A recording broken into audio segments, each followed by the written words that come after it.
Hay tres versiones de cómo murió el Mencho. La primera es la del gobierno. La segunda es la de dos hombres que estaban dentro de las cabañas cuando comenzaron los disparos. Y la tercera es la de un documento oficial que contradice a las otras dos. La versión del gobierno ya la conoces. Omar García Harfuch la contó en Newsmax. Ricardo Trevilla Trejo la detalló en La Mañanera. La presidenta Sheinbaum la avaló desde Palacio Nacional. Es una narrativa limpia. 17 meses de inteligencia, colaboración con Estados Unidos, 3 componentes militares, 2 horas de operativo. El Mencho se negó a rendirse, fue abatido y murió durante el traslado aéreo hacia la Ciudad de México. Mensaje de cero impunidad, caso cerrado.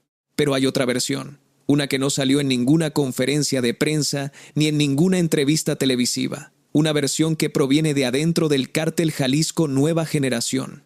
De 2 hombres que, según el periodista Luis Chaparro, estaban presentes en Tapalpa el 22 de febrero de 2026. Uno se identificó como secretario directo de El Mencho, el otro como sicario encargado de su seguridad. Y lo que ambos dijeron, en testimonios separados cuya cercanía con el líder del CJNG, el periodista asegura haber comprobado con fotografías y contrastando ambas versiones, contradice de raíz la narrativa oficial. Según estas fuentes, Nemesio Oseguera Cervantes no murió peleando, murió rendido, desarmado, en Tapalpa, a manos de elementos del ejército mexicano. Si estás viendo esto, necesito que le des like ahora mismo, que actives el hype si estás desde el celular, justo al lado del botón de like, y que te suscribas, porque lo que viene en este video no es especulación. Son testimonios publicados, documentos oficiales con contradicciones verificables y preguntas que el gobierno de México no ha respondido. Este no es un video para glorificar a nadie ni para atacar a nadie. Es un ejercicio de periodismo, de poner las 3 versiones sobre la mesa y dejar que tú, con toda la información, llegues a tu propia conclusión. Vamos por partes, porque esta historia tiene capas que se contradicen entre sí, y cada capa revela algo diferente sobre lo que realmente pasó en esas cabañas de Tapalpa. Primero, un contexto que necesitas tener presente. Nemesio Oseguera Cervantes era, según la DEA, el narcotraficante más buscado del mundo. El Departamento de Estado de Estados Unidos ofrecía $15 millones por información que condujera a su arresto. El CJNG, bajo su mando, operaba en todos los estados de México y, según la DEA, extendía sus redes a más de 40 países en América, Europa, Asia y Australia. En febrero de 2025, la administración Trump designó al cártel como organización terrorista extranjera. La vida de Oseguera Cervantes estuvo marcada durante más de una década por un hermetismo casi absoluto. Apenas existían 2 o 3 fotografías reales de él, todas de los años 80. Nunca dio entrevistas. Nunca se dejó grabar. Y ese hermetismo, que le permitió evadir durante años a las fuerzas de seguridad, es también el que ahora dificulta establecer con certeza qué pasó el día de su muerte. Porque cuando un hombre vive en las sombras, su muerte también queda envuelta en ellas. Lo segundo que necesitas saber es que la existencia de versiones contradictorias sobre operativos militares no es inusual en México. Tlatlaya, Tanguato, Nuevo Laredo. Hay precedentes documentados donde la versión oficial de un enfrentamiento fue cuestionada posteriormente por testigos, por organizaciones de derechos humanos o por evidencia forense. No estoy diciendo que Tapalpa sea lo mismo. Estoy diciendo que el país tiene una historia que obliga a examinar las narrativas oficiales con rigor, no por desconfianza automática, sino por responsabilidad democrática. Empecemos con la versión del gobierno, porque es la que se presentó primero, la que se transmitió en cadena nacional y la que la mayoría conoce. El 23 de febrero de 2026, un día después del operativo, el secretario de la Defensa Nacional, Ricardo Trevilla Trejo, compareció en la conferencia mañanera frente a la presidenta Claudia Sheinbaum y detalló la cronología oficial. Según su relato, los trabajos de inteligencia habían permitido ubicar a El Mencho a través de una de sus parejas sentimentales, cuyo hombre de confianza la trasladó a una cabaña en el fraccionamiento Tapalpa Country Club el 20 de febrero. La presencia de Oseguera Cervantes fue confirmada al día siguiente. Y el 22 de febrero, las fuerzas especiales del ejército, apoyadas por 6 helicópteros y aviones de la Fuerza Aérea, desplegaron un cerco terrestre y aéreo para ejecutar la orden de aprehensión que existía desde el 2 de noviembre de 2025. Trevilla describió 2 fases. En la primera, al llegar a las cabañas del fraccionamiento, el personal de seguridad de El Mencho abrió fuego contra los militares con armamento de grueso calibre. No fue una resistencia menor. Fue, en palabras del propio Trevilla, un ataque violento. Los sicarios del CJNG tenían rifles de asalto AR-15 y A-47, fusiles Barrett calibre .50, que son armas antimaterial capaces de perforar vehículos blindados a larga distancia, chalecos tácticos, granadas de fragmentación y lanzacohetes RPG, incluyendo uno del mismo tipo que el CJNG utilizó en 2015 para derribar un helicóptero militar de la Fuerza Aérea cerca de Autlán de Navarro. Ese dato no es menor. El cártel tenía en esas cabañas armamento capaz de derribar aeronaves. Es decir, estaban preparados para un escenario bélico. 8 presuntos delincuentes fueron abatidos en esa primera fase. Un oficial de tropa del ejército murió. 2 militares más resultaron heridos. Se aseguraron las armas, además de más de 7 millones de pesos en efectivo y casi $1 millón. También se encontraron alimentos almacenados, medicamento Tationil Plus, que se asocia con tratamientos para padecimientos crónicos y que alimentó las especulaciones que desde hacía años circulaban sobre las condiciones de salud de Oseguera Cervantes y los documentos contables que después se conocerían como la narconómina. En la segunda fase, El Mencho escapó hacia una zona boscosa con sus escoltas. Las fuerzas especiales los persiguieron y establecieron un segundo cerco. Según Trevilla, se le conminó a entregarse. Y aquí viene la frase que importa, la frase que lo cambia todo dependiendo de cómo la leas. Trevilla dijo, era improbable que se entregara, y añadió que el personal militar actuó de manera ofensiva porque estaba muriendo nuestra gente. El Mencho, según esta versión, se negó a rendirse. Resultó herido de gravedad. Personal de sanidad militar le proporcionó primeros auxilios. Fue subido a un helicóptero para evacuación aérea y murió durante el traslado. Esa es la versión oficial, clara, coherente, institucional. Un operativo legítimo contra un objetivo prioritario que resistió con armas de guerra y fue neutralizado en el enfrentamiento. Harfuch la complementó semanas después en una entrevista exclusiva con la cadena estadounidense Newsmax, describiendo los 3 componentes del operativo y hablando de un mensaje de cero impunidad. Añadió un dato que le dio profundidad estratégica a la narrativa. En los últimos 17 meses, las fuerzas federales habían detenido a más de 180 operadores del CJNG, como parte de una primera fase de desmantelamiento logístico que ahora daría paso a una segunda fase enfocada en la estructura financiera y legal del cártel. La presidenta Sheinbaum subrayó por su parte que la operación se realizó en cumplimiento de una orden de aprehensión judicial, no por instrucción presidencial ni por presiones de Estados Unidos. Todo conforme a derecho. Nadie disparó primero. El ejército respondió a una agresión. El Mencho tuvo la oportunidad de rendirse, la rechazó y las consecuencias fueron las que fueron. La versión es redonda, no tiene fisuras visibles. Y durante 3 semanas fue aceptada, si no como verdad absoluta, al menos como la narrativa dominante, hasta que empezaron a hablar los que estaban del otro lado del cerco.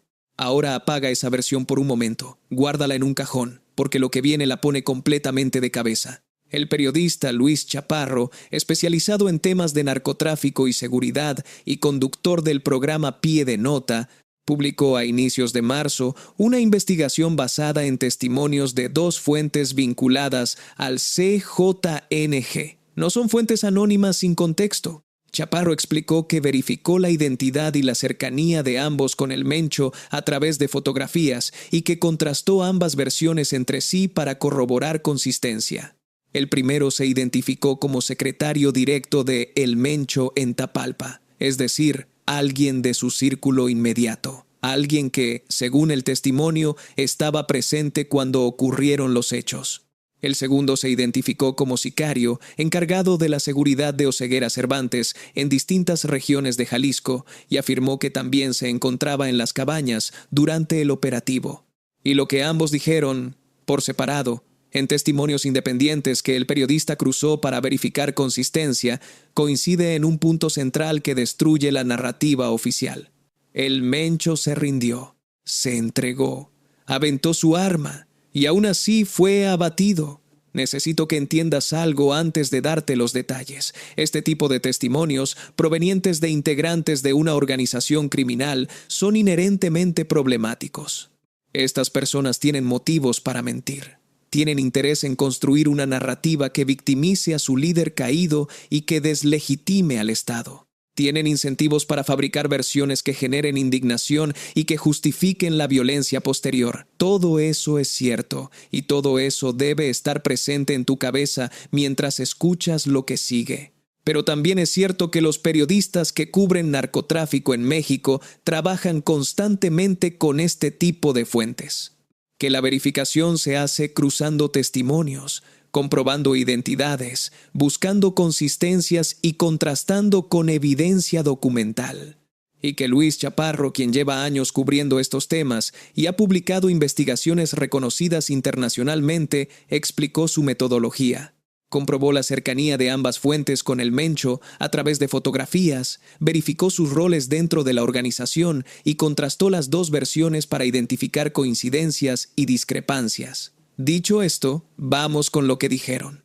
En un momento te voy a dar la frase exacta que cambia todo. Pero antes necesitas entender el contexto operativo que estas fuentes describen, porque es diferente al que pintó Trevilla. Porque si la versión del gobierno es verdad, estamos frente a un operativo legítimo donde un criminal armado se negó a rendirse y murió en un enfrentamiento. Y si la versión del CJNG tiene aunque sea un grano de verdad, estamos frente a algo muy diferente. Algo que tendría implicaciones legales, políticas e institucionales de una magnitud que México no ha enfrentado en mucho tiempo. ¿Tú a cuál versión le crees hasta ahora? Déjamelo en los comentarios antes de seguir, porque la respuesta quizá te cambie conforme avancemos. Y suscríbete si no lo has hecho, que este video va para largo. Vamos con lo que dijeron exactamente estas dos fuentes. Y presta atención, porque cada detalle importa. El sicario, el hombre que dijo estar en las cabañas durante el operativo, le planteó al periodista una pregunta retórica que funciona como la columna vertebral de su versión. Una pregunta que, si la piensas con cuidado, tiene una lógica difícil de ignorar. Le dijo, ¿por qué cree usted que su guardia no accionó los RPG y las papas? Detente ahí un segundo. RPG se refiere a los lanzagranadas, las armas antitanque portátiles. Y papas es como se conoce coloquialmente a los lanzamisiles dentro de estas organizaciones. Son las mismas armas que el gobierno dijo haber asegurado en las cabañas. Es decir, la versión oficial confirma que esas armas estaban ahí. La pregunta de la fuente no es si las tenían, es por qué no las usaron. Porque un grupo armado con RPG y lanzamisiles que enfrenta un cerco de fuerzas especiales con helicópteros debería, lógicamente, usar esas armas. Son las armas que el CJNG ha demostrado saber operar. Son las armas con las que derribaron un helicóptero militar en 2015. Y sin embargo, según esta fuente, no fueron accionadas. La respuesta que dio él mismo fue contundente. Todos se iban a entregar. No contaban con suficientes pistoleros frente al cerco que habían desplegado las autoridades. Estaban rodeados, superados en número, en posición y en capacidad de fuego. Y la decisión, según esta fuente, fue rendirse. No pelear hasta el final, rendirse. Y entonces viene la frase que, si es verdad, lo cambia absolutamente todo. La frase que, dependiendo de cómo la leas, convierte un operativo exitoso en una ejecución extrajudicial. El sicario le dijo a Chaparro, textualmente, el patrón traía un M4, fue el primero en aventar el rifle en señal de rendición, y ellos, el ejército, terminaron abatiéndolo. Aventar el rifle, en señal de rendición, y ser abatido de todas formas. Piensa en lo que eso significa si es verdad. el hombre más buscado de México, rodeado por fuerzas especiales con helicópteros y aviones de la Fuerza Aérea, superado en número y en posición, toma la decisión de rendirse, lanza su arma. Y los militares que según la versión oficial llevaban meses planeando su captura, que tenían una orden de aprehensión vigente, que habían invertido 17 meses de inteligencia precisamente para llegar a este momento, deciden no capturarlo, deciden abatirlo. Si eso ocurrió, no fue un accidente, no fue un error de comunicación en medio del caos, fue una decisión. Y esa decisión, si se comprueba, tiene nombre en el derecho penal: ejecución extrajudicial, un delito grave bajo cualquier jurisdicción. El secretario de El Mencho, la otra fuente de Chaparro, coincidió con esta versión y agregó un dato adicional que contradice frontalmente lo que dijo Trevilla en la mañanera. Según él, el Mencho ya estaba muerto cuando lo subieron al helicóptero. No herido, no en estado grave, muerto. Es decir, no murió durante el traslado aéreo como dice la versión oficial. Murió en Tapalpa, en el terreno, a manos de los militares. Y lo que el gobierno presentó como una evacuación médica de emergencia que no llegó a tiempo habría sido, según esta fuente, el simple traslado de un cuerpo sin vida. Una escenificación logística para sostener la narrativa de que se intentó salvarle la vida.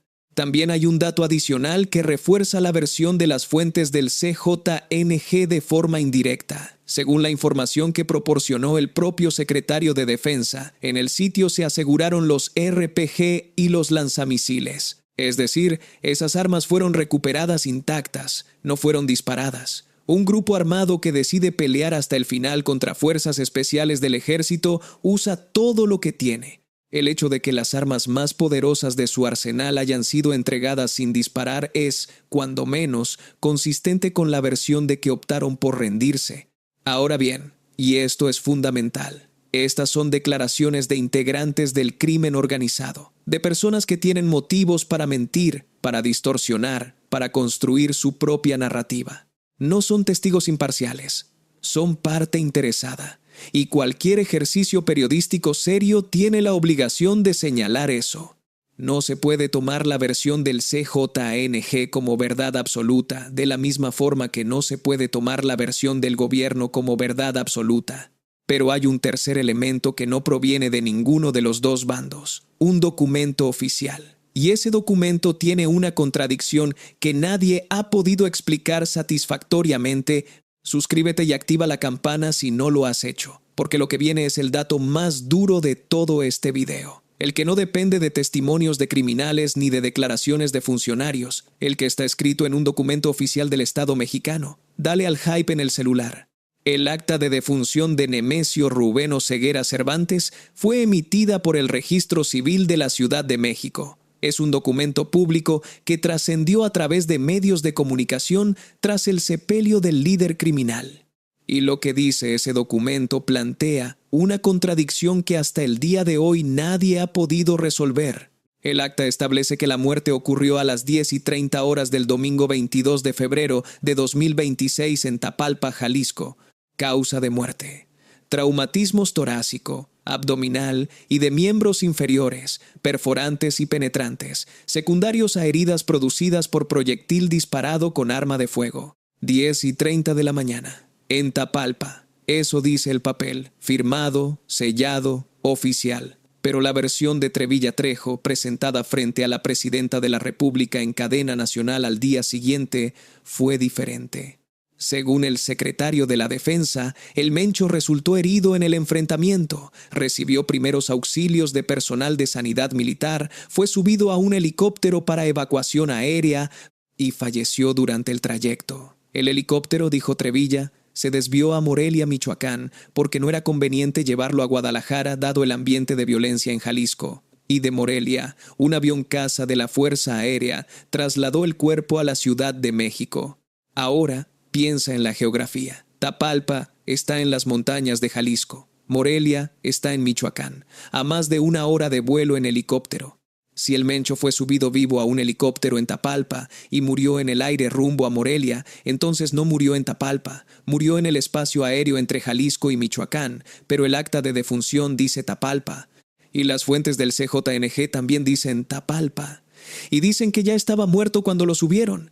¿En cuál de las dos versiones murió? ¿En Tapalpa, como dice el acta y como dicen las fuentes del CJNG? ¿O en el helicóptero rumbo a Morelia, como dijo el secretario de la Defensa Nacional frente a las cámaras? No pueden ser las dos ciertas al mismo tiempo. Es una contradicción binaria. O murió en un lugar o murió en otro. Y la discrepancia no es menor ni técnica. Tiene implicaciones directas sobre las circunstancias exactas de la muerte del criminal más buscado de México. Si murió en Tapalpa, como dice el acta de defunción y como afirman las fuentes del CJNG, entonces la narrativa del traslado médico de emergencia que no alcanzó a salvarle la vida se desmorona por completo. Y lo que queda es una versión mucho más cruda. Murió en el terreno, por disparos, y lo que siguió fue el traslado de un cadáver, no de un herido.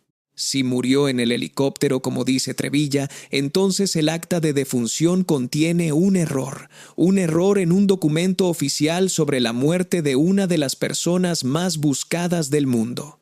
Un error que nadie ha corregido públicamente, lo cual, en sí mismo, es un dato.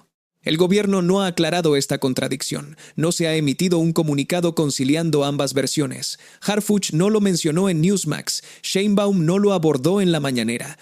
Nadie de la FGR, que es la institución que realizó la necropsia y los peritajes, ha dicho una palabra al respecto. El dato está ahí, en un documento público al que cualquiera puede acceder, y la respuesta oficial es silencio. Hay medios que lo han señalado. El Financiero publicó un análisis explícito sobre la contradicción entre el acta y la versión de Trevilla, pero la respuesta institucional fue cero. Y eso, en un caso de esta magnitud, no es un descuido, es una decisión. ¿Ves por qué este video importa? No es sobre defender al CJNG, ni sobre atacar al ejército, ni sobre tomar partido. Es sobre el derecho que tienes como ciudadano a que la versión oficial sea coherente consigo misma. A que los documentos que emite el Estado digan lo mismo que declaran sus funcionarios, y ahora mismo no lo hacen. Y nadie te está explicando por qué. Ahora vamos con el cuarto elemento de esta historia, que es quizá el más perturbador de todos y el que tiene mayores consecuencias para lo que viene, la teoría de la traición interna. Porque las fuentes del CJNG no solo dijeron que el Mencho se rindió, no solo contradijeron la versión del traslado aéreo, también señalaron a un hombre específico como responsable de haber entregado la ubicación del líder criminal a las autoridades, de haberlo puesto, en la jerga del crimen organizado, que significa delatarlo ante el enemigo. Ese hombre es Hugo Gonzalo Mendoza Gaitán, alias El Sapo o el 090. Y aquí es donde la historia deja de ser sobre lo que pasó el 22 de febrero y se convierte en algo mucho más grande. Porque el Sapo no es un peón, no es un sicario menor. Es una de las figuras más poderosas dentro de la estructura del CJNG. Y entender quién es te va a ayudar a entender por qué, si la traición es real, las consecuencias van a ser catastróficas. El Sapo es identificado como jefe de plaza del CJNG en Jalisco, con presencia dominante en la región Valles y zonas de alta conflictividad. Es el artífice de la estructura armada del cártel. Según la carpeta de investigación de la FGR y testimonios de testigos protegidos, ha construido una red militar que incluye exmilitares mexicanos, exmarinos y, según declaraciones del testigo Pisis, exguerrilleros sudamericanos. No estamos hablando de sicarios improvisados, estamos hablando de una estructura paramilitar con entrenamiento profesional.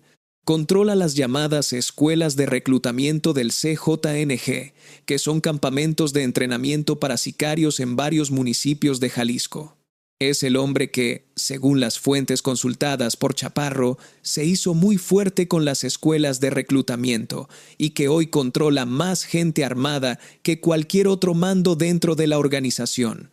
Opera con máximo hermetismo, solo se comunica por intermediarios, nunca usa teléfono directamente. Y es, según múltiples fuentes periodísticas y judiciales, uno de los 4 posibles sucesores identificados por García Harfuch.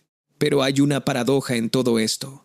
Un testigo protegido de la FGR, escolta personal de Mendoza Gaitán, declaró que el propio El Mencho confiaba profundamente en el sapo. Cuando no esté el Mencho, el que se va a quedar con todo será el 090, porque es el consentido del Señor, ha sabido manejarse dentro de este cártel. Es decir, el sapo era, según esta declaración judicial, el heredero designado. Y sin embargo, según las fuentes internas consultadas por Chaparro, el sapo habría sido quien entregó a su propio jefe. El secretario de El Mencho dijo que dentro del cártel se habla de que fue el sapo quien lo puso, que el día del operativo lo vieron equipándose de forma inusual antes de que comenzara el cerco militar, como si supiera que algo iba a suceder, y que el motivo habría sido blindarse ante la presión que enfrentaba por el hallazgo del rancho Izaguirre.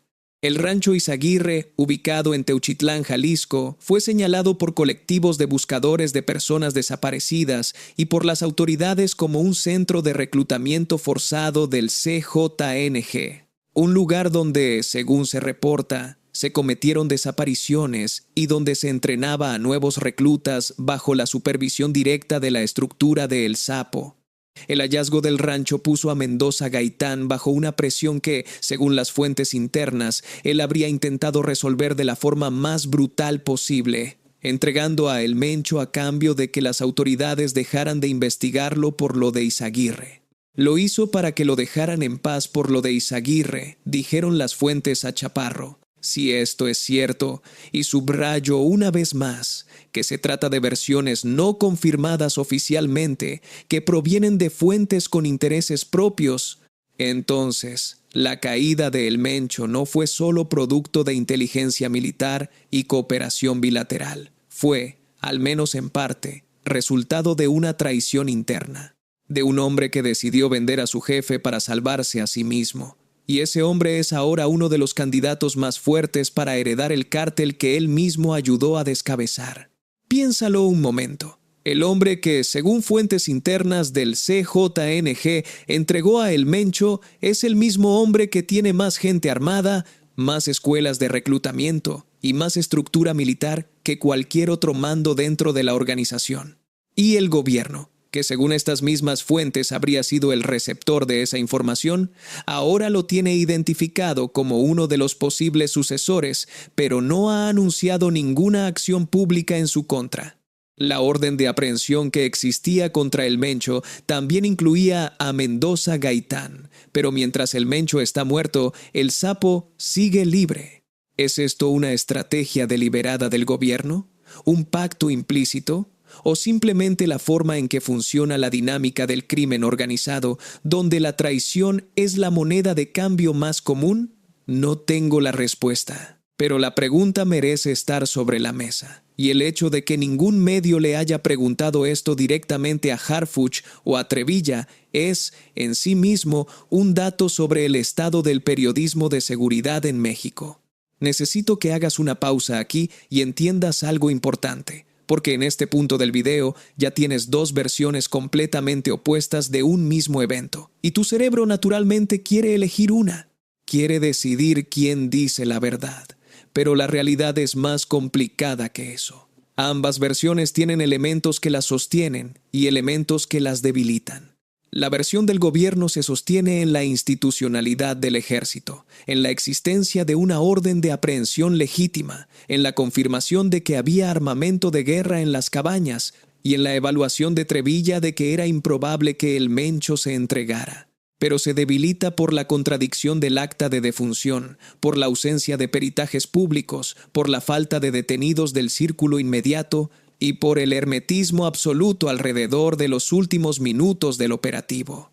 La versión del CJNG se sostiene en la consistencia entre los dos testimonios independientes, en la lógica operativa de la pregunta sobre los RPG no accionados, en la coincidencia con el acta de defunción sobre el lugar de la muerte, y en el dato de que El Mencho había contemplado rendirse voluntariamente en el pasado a cambio de beneficios para su hijo, pero se debilita porque proviene de fuentes con interés en victimizar a su líder, porque los cárteles mexicanos tienen un historial documentado de fabricar narrativas propagandísticas y narcocorridos que convierten a sus capos en mártires, porque no existe evidencia física que corrobore la versión de la rendición y porque es imposible verificar de manera independiente si estos testigos estaban exactamente donde dicen que estaban en el momento preciso del desenlace.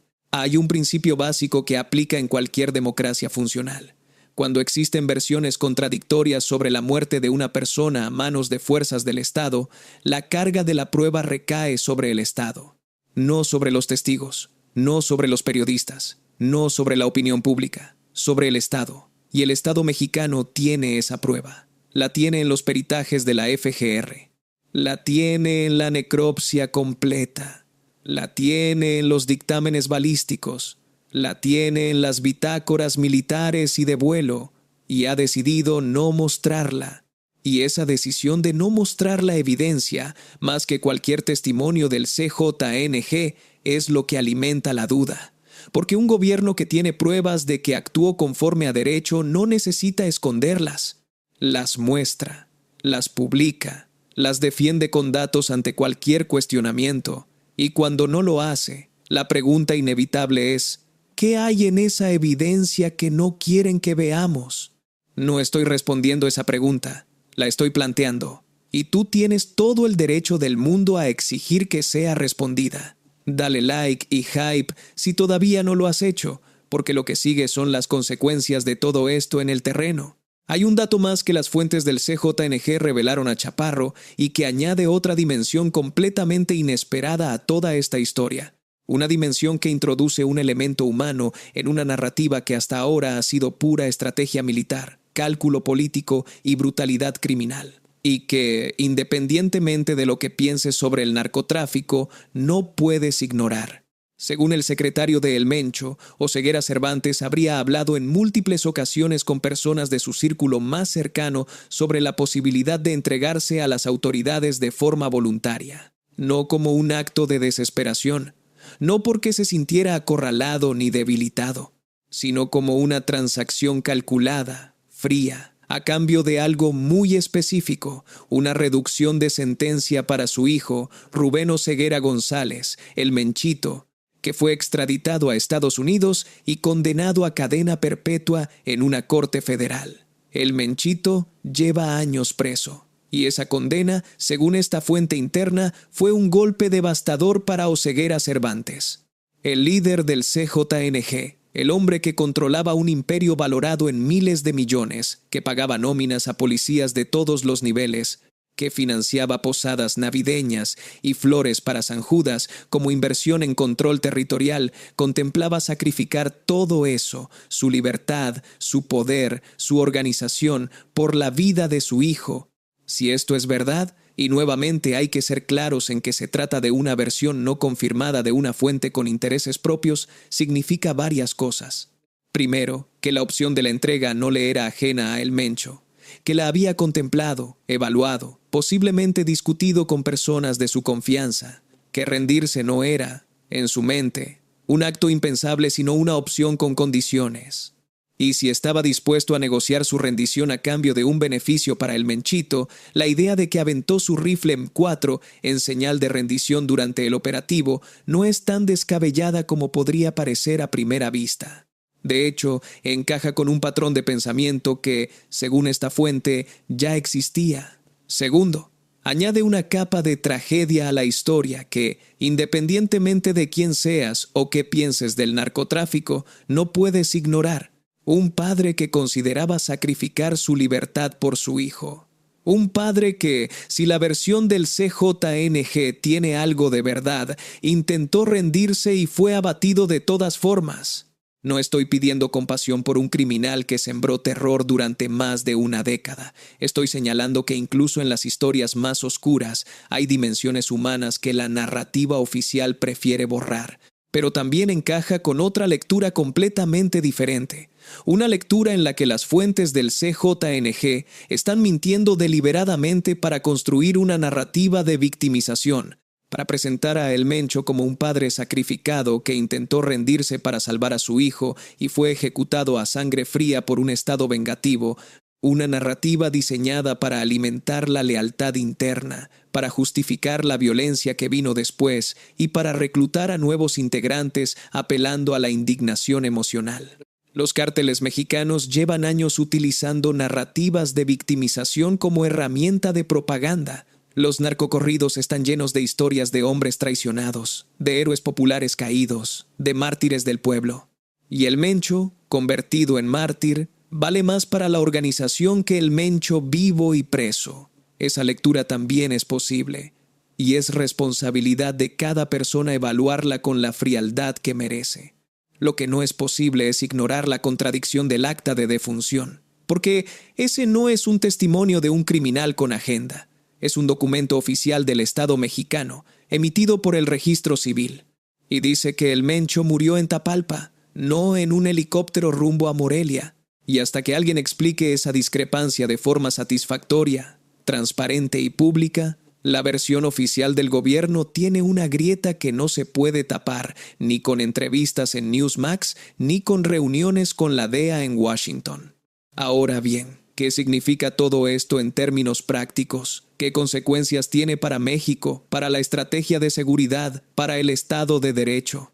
Si la versión del CJNG tiene elementos de verdad, si el Mencho efectivamente se rindió y fue abatido desarmado, las implicaciones son enormes y gravísimas. Significaría que un hombre rendido y desarmado fue ejecutado por elementos del ejército mexicano durante un operativo que se presentó públicamente como una acción conforme a derecho.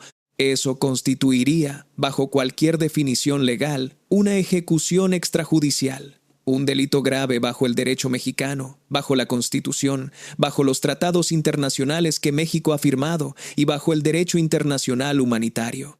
Los responsables, desde quienes dispararon hasta quienes dieron la orden de no aceptar la rendición, enfrentarían consecuencias legales que podrían escalar hasta organismos internacionales de derechos humanos.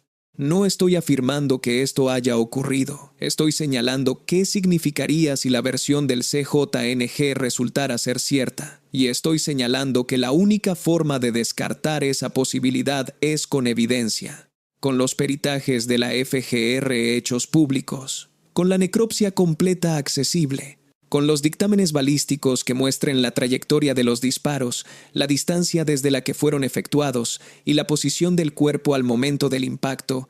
Toda esa información existe. La FGR la tiene, y nada de eso se ha compartido con el público ni con los medios. Si la versión del gobierno es la correcta, si el Mencho efectivamente se negó a rendirse, disparó o mantuvo postura hostil y fue abatido en uso legítimo de la fuerza, entonces se trató de un enfrentamiento legal en el que las fuerzas del orden actuaron conforme a protocolo. Y la mejor forma de cerrar el debate, de desmentir las versiones del CJNG, de proteger la reputación del ejército y de blindar políticamente al gobierno, sería precisamente hacer públicos los peritajes, mostrar la evidencia, dejar que los hechos hablen por sí mismos. Pero el gobierno ha elegido el camino contrario, el hermetismo. Y el hermetismo, cuando hay versiones contradictorias circulando, no protege, alimenta la duda. Y si la teoría de la traición es cierta, entonces el futuro del CJNG está condicionado por un ajuste de cuentas que todavía no ha ocurrido, pero que, según las propias fuentes internas, es inminente. Ahorita lo más seguro es que se venga algo feo, dijeron, porque dentro de una organización criminal la traición es el pecado que no se perdona. Y si el 03 hereda el mando y confirma que el sapo vendió a su padrastro, lo que sigue no es una transición pacífica, es una purga. Y en medio de todo esto, la fragmentación del CJNG ya no es una predicción teórica de analistas sentados en oficinas, es un hecho que se está viviendo en el terreno, con sangre real. El Congo, cuyo nombre real es Gerardo N., un presunto líder regional del CJNG, fue detenido el 2 de marzo en Uruapan, Michoacán, vinculado al asesinato de Carlos Manso.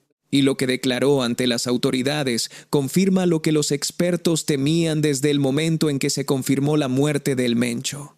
El reacomodo ya empezó. Según el Congo, tras la caída del líder, grupos que antes eran aliados se voltearon. Los Viagras, una organización criminal que formaba parte de la coalición conocida como Cárteles Unidos y que mantenía una cooperación territorial con el CJNG en zonas de Michoacán, rompieron la alianza. Los ataques armados que dejaron 10 muertos y 2 heridos en Uruapan en los días posteriores al operativo fueron, según su declaración, producto directo de esa disputa por el control territorial. Y Uruapan es solo la primera línea visible de un conflicto que se extiende por toda la geografía que el CJNG controlaba. En Michoacán, el estado natal de El Mencho, la organización nunca logró dominar completamente por la resistencia de grupos locales como Cárteles Unidos y los Viagras. Con el líder muerto, esa resistencia se envalentona. En Guanajuato, donde se registraron más de 70 ataques durante la jornada del 22 de febrero, las células locales del CJNG enfrentan la presión de organizaciones rivales que ven una oportunidad en el vacío de poder. En Colima, en Nayarit, en Zacatecas, las alianzas que el Mencho tejió personalmente durante años, basadas en su autoridad, su dinero y su capacidad de intimidación, están empezando a deshacerse como un castillo de naipes al que le quitaron la carta de la base. El secretario de El Mencho que habló con Chaparro fue explícito sobre lo que viene después. Su lectura interna es que el 03, Juan Carlos Valencia González, el hijastro de El Mencho, probablemente asuma el mando porque tiene la legitimidad de la línea familiar y ha ocupado cargos operativos estratégicos dentro del grupo, especialmente como jefe del grupo élite, que es el brazo armado de mayor capacidad del cártel. Sobre él, Estados Unidos mantiene una recompensa de $5 millones. Lo más seguro es que se quede el 03, porque el jardinero se va, dijo la fuente. Audias Flores Silva, el jardinero, el operador de bajo perfil que negoció la alianza con los chapitos del cártel de Sinaloa, estaría distanciándose de la organización. La razón, según las fuentes internas, es que nunca tuvo una relación de confianza profunda con el Mencho. Él no era muy amigo del M, y al señor no le daba mucha confianza, explicaron, usando el M y el señor como referencias internas al líder caído. Y el Sapo, a pesar de tener la mayor estructura armada, las escuelas de reclutamiento con exmilitares y exguerrilleros, y la red más extensa de combatientes, cargaría ahora con la mancha de la sospecha de traición. Y dentro de un cártel, esa mancha es una sentencia de muerte, no una sentencia figurativa, una sentencia literal. Porque en el mundo del narcotráfico mexicano, la traición no prescribe, no se olvida y no se perdona. Y si el 03 confirma que el Sapo entregó a su padrastro, lo que sigue no es una transición administrativa, es una purga, una cacería interna que podría ser tan sangrienta como el propio operativo de Tapalpa.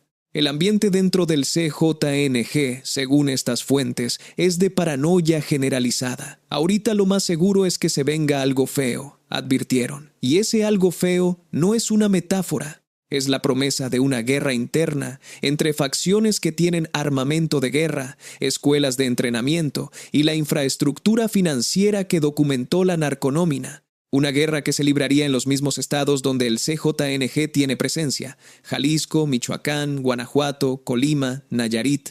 Y justo cuando México se prepara para recibir al mundo en el Mundial 2026, ¿tú qué piensas que va a pasar? ¿Crees que el CJNG sobrevive unido bajo el mando del 03 o se parte en pedazos entre el Sapo, el jardinero y los guerreros?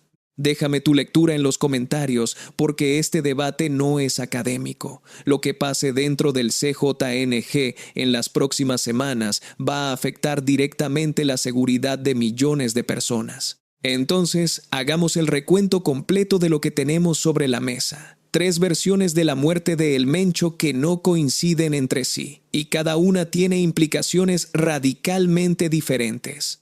La versión del gobierno, presentada por Trevilla Trejo en La Mañanera, amplificada por Harfuch en Newsmax y avalada por Sheinbaum, dice que el Mencho se negó a rendirse, que mantuvo postura hostil, que fue herido en enfrentamiento legítimo y que murió durante el traslado aéreo hacia la Ciudad de México.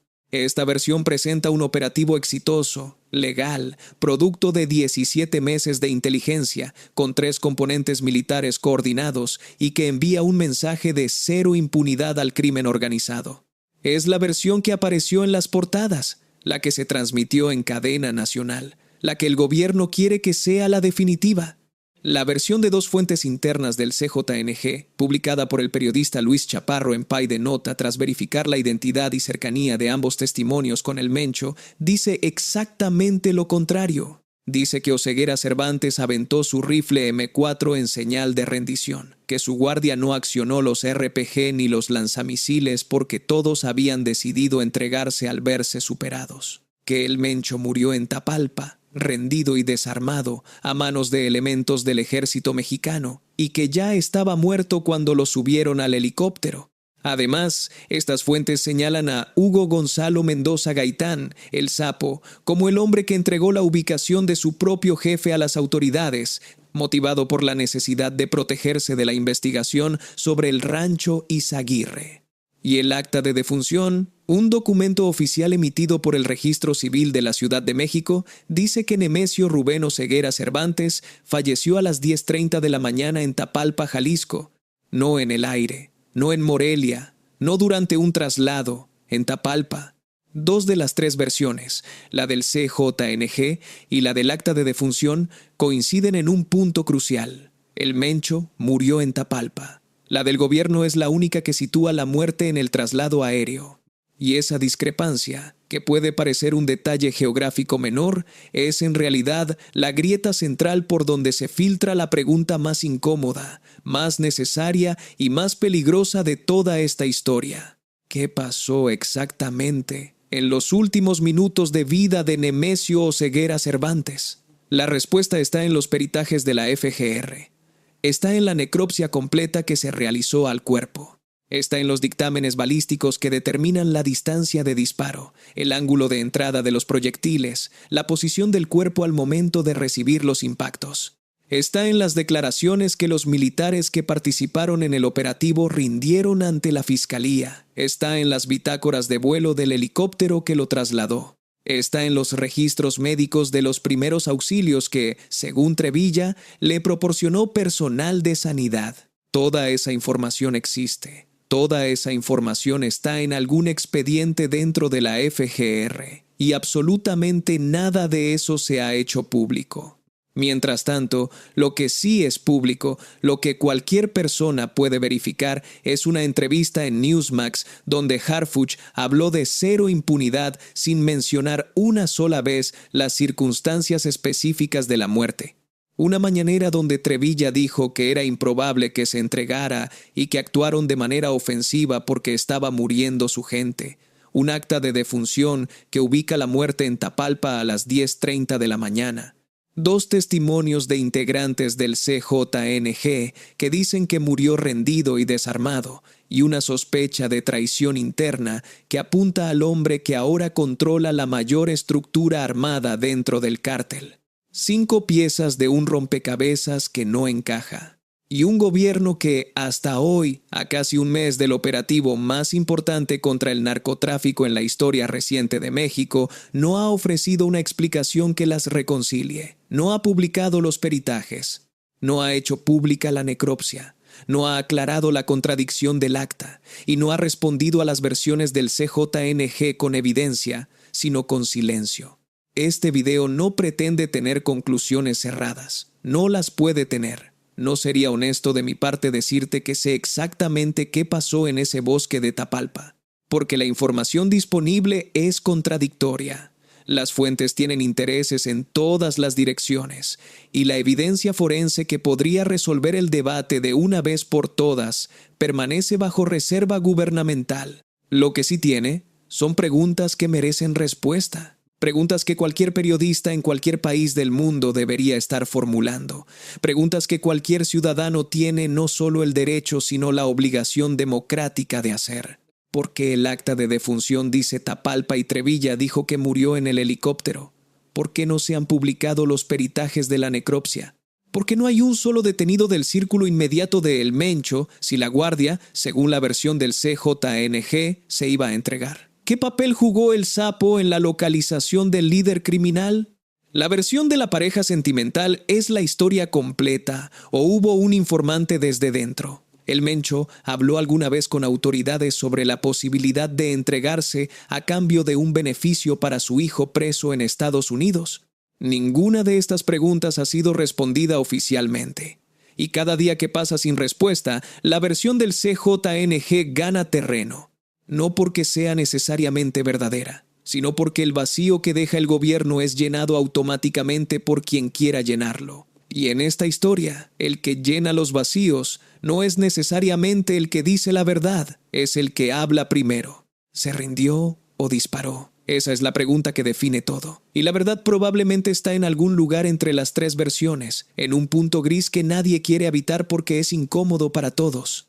Pero mientras el gobierno no presente los peritajes, mientras la necropsia no sea pública, mientras la contradicción del acta de defunción no sea explicada con transparencia, la duda va a seguir ahí, creciendo, alimentándose del silencio. Y en un estado de derecho, la duda sobre cómo murió un hombre, incluso si ese hombre era el criminal más buscado del país, no se resuelve con entrevistas en televisión extranjera, se resuelve con evidencia, con transparencia, con rendición de cuentas. Y la evidencia, hasta hoy, no se ha mostrado. Y eso, en un país que lleva décadas pidiendo verdad y justicia para miles de desaparecidos, para decenas de miles de asesinatos sin resolver, para familias que nunca supieron qué pasó con sus seres queridos, es un silencio que pesa el doble. Porque si el Estado no puede o no quiere explicar con claridad cómo murió el hombre más vigilado de México, en un operativo planeado durante meses con todos los recursos del aparato militar a su disposición y con los ojos del mundo encima, ¿qué esperanza hay para los miles de casos que nadie vigila, que nadie investiga, que nadie recuerda? Esa es la reflexión de fondo. No es solo sobre el Mencho, es sobre qué tipo de Estado queremos. Uno que rinde cuentas incluso cuando la víctima es un criminal. O uno que decide que hay muertes que no necesitan explicación. La respuesta a esa pregunta define el tipo de democracia en la que vivimos.